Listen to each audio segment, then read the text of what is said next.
السلام علیکم. خود غرض عشق ایپیسوڈ 6.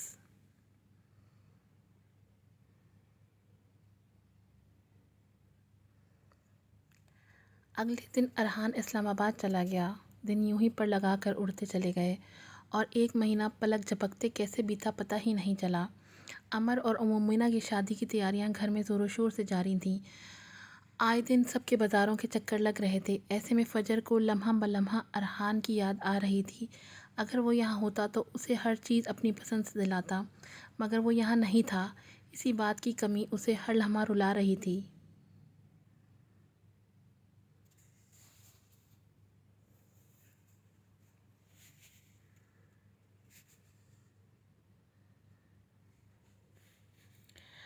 آج مہندی تھی اور ارحان شام کی فلائٹ سے گھر واپس آ رہا تھا. اس نے کسی کو بھی ایئرپورٹ آنے سے منع کر دیا تھا. گھر سے گاڑی اور ڈرائیور بھیج دیے گئے تھے. گھر میں سب رات کی تیاریوں میں مصروف تھے اور فجر گھڑی کی سوئیوں کو گننے میں مصروف تھی. اسے لگ رہا تھا آج وقت جیسے تھم سا گیا ہے.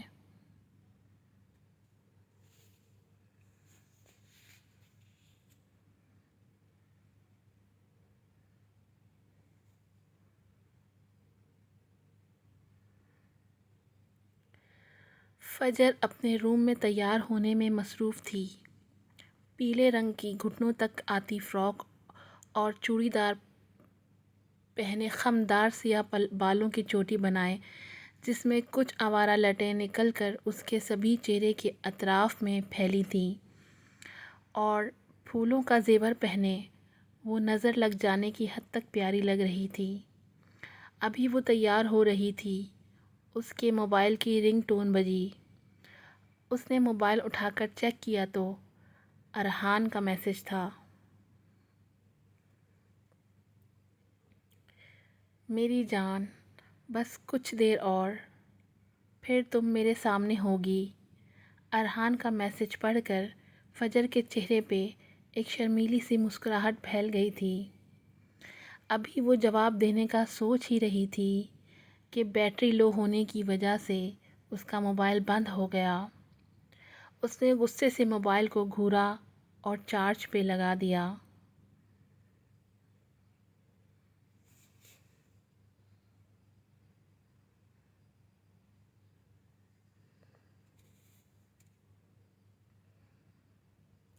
کچھ دیر بعد میرب نوک کر کے اس کے روم میں داخل ہوئی.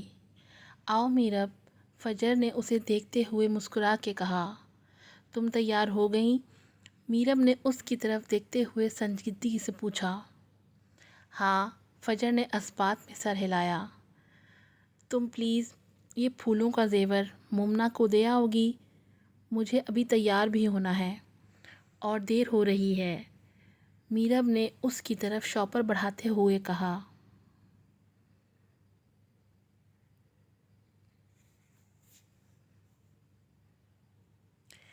اوکے، میں دے دیتی ہوں. فجر نے مسکرا کے اس کے ہاتھ سے شاپر پکڑ لیا. وہ ماہر کے روم میں تیار ہو رہی ہے. میرب کے لہجے میں کچھ ایسا تھا جسے فجر سمجھ نہ سکی. ٹھیک ہے، میں دے آتی ہوں. وہ روم سے نکل کر جانے لگی. یہ جوس بڑی امی نے تمہارے لیے بھجوایا ہے اور کہا ہے تمہیں پلا کے ہی آؤں. میرب نے گلاس فجر کی طرف بڑھاتے ہوئے زبردستی مسکرا کے کہا. فجر نے ہلکی سی مسکراہٹ کے ساتھ گلاس تھام لیا اور ایک ہی سانس میں پی لیا. میرب نے اس سے گلاس واپس لے لیا. وہ نیچے ماہر کے روم میں آئی تو روم خالی پڑا تھا. فجر نے ادھر ادھر دیکھا مگر مومنہ وہاں موجود نہیں تھی. وہ پلٹ کے واپس جانے لگی مگر اس کی آنکھوں کے سامنے یکدم ہی اندھیرا چھانے لگا.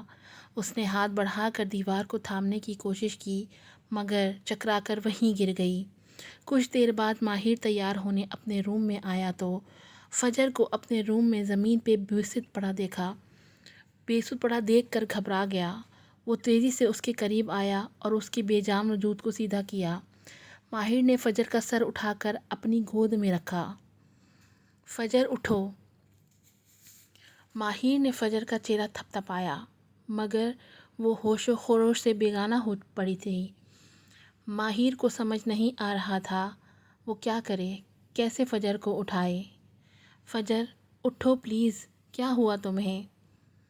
وہ اس پہ جھکا مسلسل پکار رہا تھا مگر وہ ہلی تک نہیں۔ ٹھنڈے فرش کے باعث فجر کا جسم سرد پڑ چکا تھا۔ ماہر کو اس بات کا احساس ہوا تو اس نے فجر کو اپنے بازوؤں میں اٹھا کر بیڈ پہ لٹا دیا۔ مگر دوسری طرف کوئی اس منظر کو عکس بند کر چکا تھا۔ کسی کی زندگی برباد ہونے کا سامان ہو چکا تھا۔ ماہر نے اس کے منہ پہ پانی کے چھینٹے مارے تو اس نے کسمسا کے آنکھیں کھولیں۔ فجر نے نیم و آنکھوں سے ماہر کو دیکھا۔ اس کا ذہن دوبارہ اندھیروں میں ڈوبنے لگا۔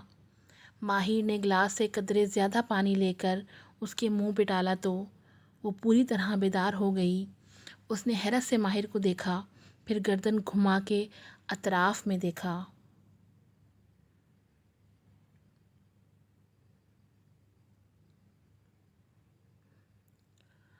تم ٹھیک ہو نا؟ ماہر اس پہ جھکا اس سے پوچھ رہا تھا۔ اس کا ذہن اندھیروں سے باہر نکلنے لگا۔ وہ ہڑبڑا کے اٹھ کے بیٹھ گئی۔ جی، وہ بمشکل بول پائی۔ کیا ہوا تھا تمہیں؟ ماہر پریشانی سے پوچھنے لگا۔ شاید چکر آ گئے تھے۔ فجر نے خود کو سنبھالتے ہوئے اور بیڈ سے اتر گئی۔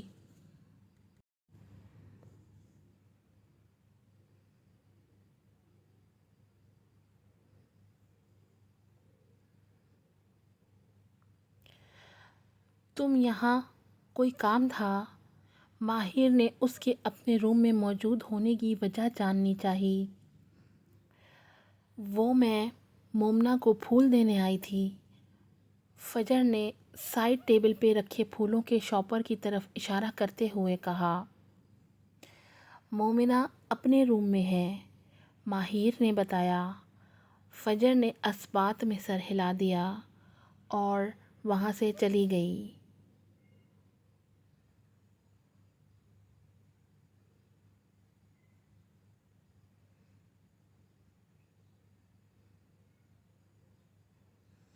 ارحان کے موبائل کی ٹون بجی تو ارحان نے مسکراتے ہوئے موبائل نکالا۔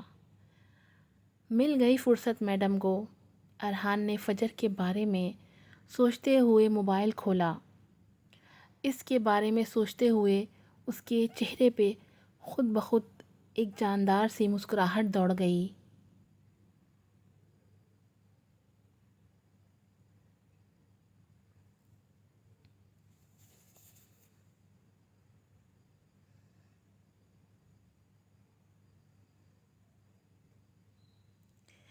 مگر اگلے ہی پل موبائل کی اسکرین کی طرف دیکھتے ہوئے اس کا دماغ پھک سے اڑا تھا۔ ساکت و جامد آنکھوں کی پتلیاں اسکرین سے ہٹنے سے انکاری ہو گئیں۔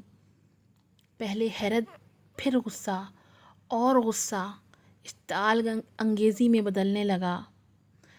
اس کے ہاتھ سے موبائل چھوٹ کے نیچے گر چکا تھا۔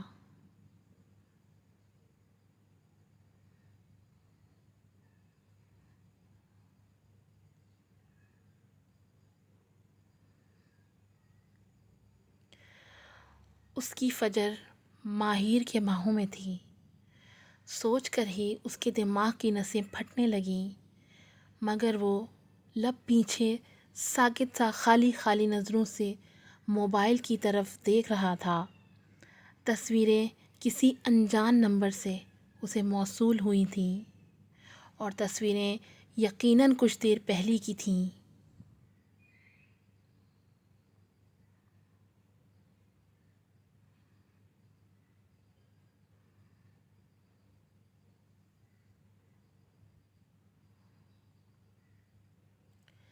فجر نے آج کے دن کی مناسبت سے پیلا جوڑا پہنا ہوا تھا۔ تصویروں میں فجر کا چہرہ نہیں دکھ رہا تھا، مگر وہ تھی تو فجر ہی۔ تصویر لینے والے نے یقیناً چھپ کے تصاویر لی تھیں، جس کی وجہ سے دونوں کے چہرے سامنے کی طرف نہیں تھے، مگر وہ تو ان دونوں کے ساتھ بچپن سے رہا تھا، کیسے نہ پہچانتا۔ اسے نہیں پتہ چلا اس نے ایئرپورٹ سے گھر تک کا فیصلہ کیسے طے کیا۔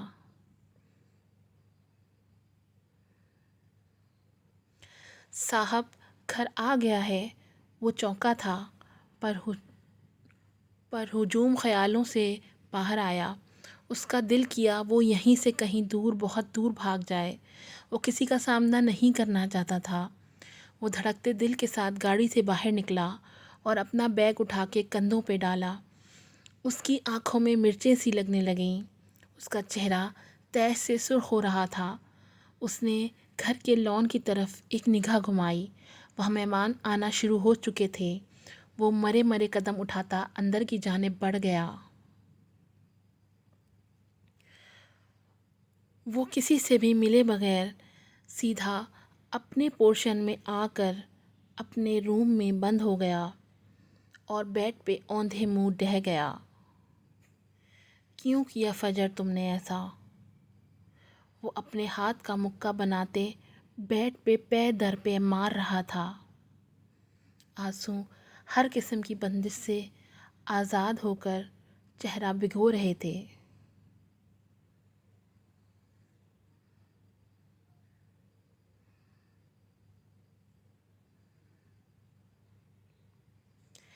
کیا کمی تھی میری محبت میں؟ آخر کیا کمی تھی؟ وہ سیدھا ہو کے لیٹ گیا۔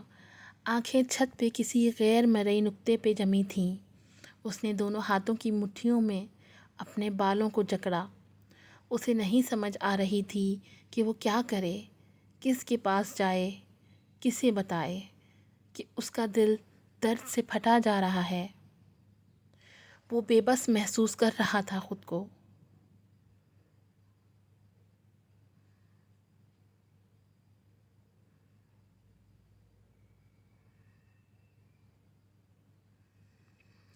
جانے کتنی دیر تک وہ ایک ہی پوزیشن میں لیٹا رہا۔ اس کے سر میں درد سے ٹیسیں اٹھ رہی تھیں۔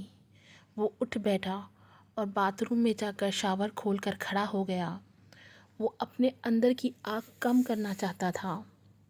یخ بستہ پانی اسے اندر تک جھنجھوڑ رہا تھا۔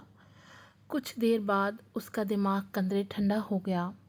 وہ کپڑے بدل کر باہر نکلا تو اس کے روم میں ماہد پہلے سے موجود تھا۔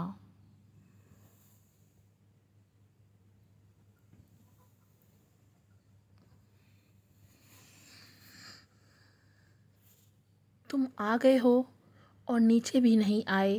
نیچے مہندی کی رسم شروع ہو چکی ہے، جلدی تیار ہو کے چلو۔ ماہد اسے دیکھتے ہی نان اسٹاپ شروع ہو گیا، مگر اگلے ہی پل اس کی سرخ سوجھی ہوئی آنکھیں دیکھ کر ٹھٹک کے رک گیا۔ تمہاری طبیعت ٹھیک نہیں ہے؟ ماہد نے اس کے کندھے پہ ہاتھ رکھتے ہوئے پریشانی سے پوچھا۔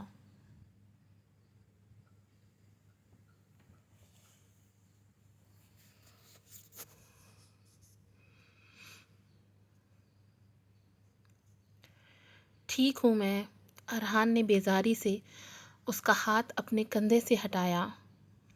اچھا تیار ہو کے نیچے چلو، ارحان نے اس کا کرتا اس کے ہاتھ میں پکڑتے ہوئے کہا۔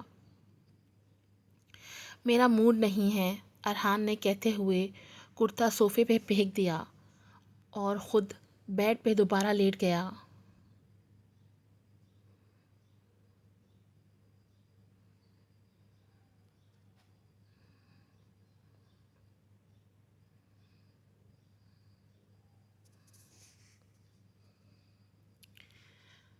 ایسے کیسے موڈ نہیں ہے؟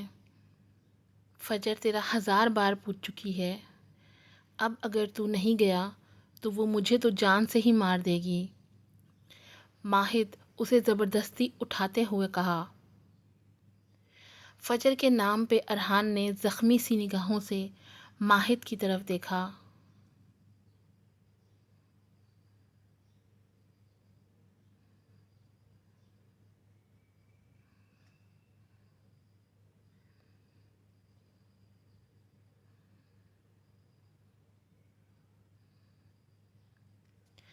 اب چلو، اس سے پہلے امر بھائی آ جائیں تجھے لینے۔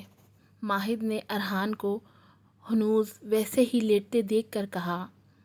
ارحان نے نہ چاہتے ہوئے بھی اٹھ گیا اور جھنجھلاتے ہوئے صوفے سے کرتا اٹھا کر باتھ روم میں گھس گیا۔ وہ تیار ہو کے ماہد کے ساتھ نیچے آیا تو رسمیں شروع ہو چکی تھیں۔ ہر طرف رنگ و بو کا سیلاب امنڈ آیا تھا۔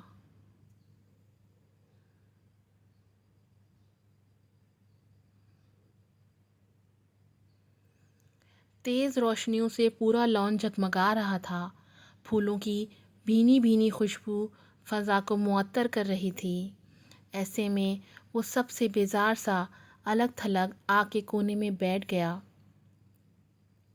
بلیک کلر کی شلوار قمیص پہنے، ماتھے پہ گرے بے ترتیب سے بال، سرخ سوجی ہوئی آنکھیں اور ہلکی بڑی ہوئی شیو، بلا شبہ مردانہ وجاہت اس پہ مکمل تھی۔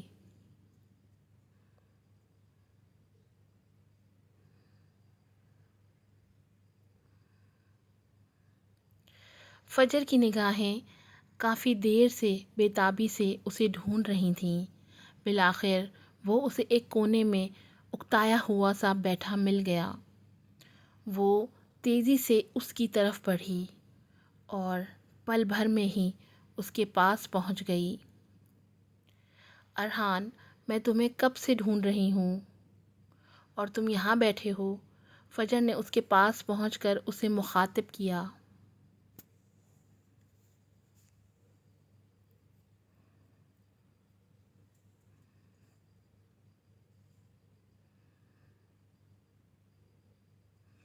ارحان نے نظریں اٹھا کر بیگانگی سے اس کی طرف دیکھا۔ یہی لڑکی کچھ دیر پہلے کسی اور کی باہوں میں تھی۔ اس کی کنپٹی کی نسیں ابھر گئیں، ہونٹ سختی سے ایک دوسرے میں پیوست ہو گئے۔ کیسی لگی آج کی ایپی؟ اپنی رائے کا اظہار ضرور کیجیے گا۔ کیا ارحان برداشت کر پائے گا یہ سب؟ پھر ملیں گے نیکسٹ ایپیسوڈ کے ساتھ۔ اللہ حافظ۔